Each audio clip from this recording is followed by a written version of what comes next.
My friend, hope you're doing amazing today, and I thank you for taking the time out of your day to spend some time with me. I'm always grateful for that. Unfortunately for me, apart from the fact that the temperature in Phoenix is finally going to drop below 100 pretty soon, I haven't been so amazing lately. I've been kind of up and down with my emotions, which is unusual for me.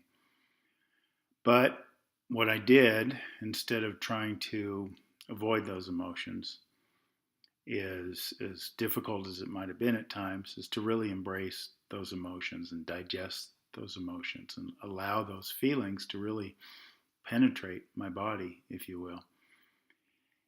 And I came to realize that a lot of what I had to do, or a lot of what was bothering me, and why I was on that roller coaster, related to perhaps the fear of not being seen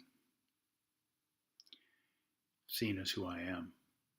Now, that might sound strange from a guy who's been in the public spotlight and appears on TV every once in a while. But remember, when I was introduced to the world on January 2nd, 2013, as the lead counsel for Miss Arias, I was really kind of cast as a villain. I was a character in a reality show more than I was a person. I don't know how much I've been seen as a person. Now, these are certainly unique circumstances, and began to think about that. But I also began to think about how many of us I see in this world are looking to be seen for who they are. I mean, my experience is very different, but it's just a magnification of probably what a lot of you are going through. You have people in your life, whether they're family, friends, coworkers, that see you in a certain way. They've put a mask on you, if you will. It's one of the things I bring up in my talks, these masks that we wear, some we put on ourselves so as to not offend other people, right? We might bite our tongue, as it were. We might do different things to keep that mask on because we want their approval, or because it's not our place given the role that we've been put in by that person or that situation. And I began to think about this desire to be heard, to be seen as who we are. And I began to realize, though, as much as we all have it, part of the problem with that is that it relies a lot on external validation, right?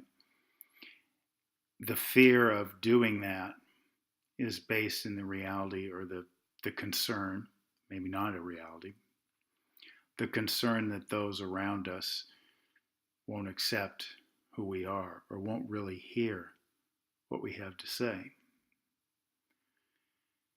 And the more I thought about that, the more I realized that was part of my personal folly, was worrying about how whatever I said would be received, whether it's here on TV or anywhere else, social situations, what have you. But I realized that, and my advice to you as this video moves on, is this quest for external validation really is suppressing who we really are. And maybe rather than being concerned about being seen and being heard as who we are,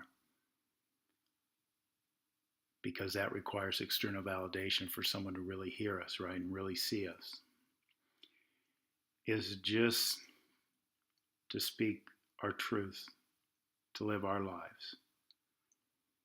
And with the idea that the right people, the people that will accept us for who we are, will find their way into our lives. And also with consideration to the fact that in the end, those people whose opinions are suppressing us don't really matter anymore. You know, you think about through your life, the history of your life, people's opinions that might have curbed your behavior might not even be in your life anymore. So, my advice to you and to me because I need to hear this myself as much as I need to say this to you, is to just speak your truth.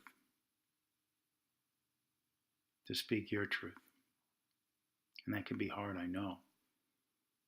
I struggle with it, and I think that's why I was up and down the last couple of days. But to speak your truth and let those who really want to hear you find you. Because the relationships, those people, are the people that will help lift you up. They will really understand who you are, and they will really help your soul expand. Thank you so much for watching and taking the time with me today. And I hope you will, as my motto on my website says, work with me towards living unchained. Thank you so much.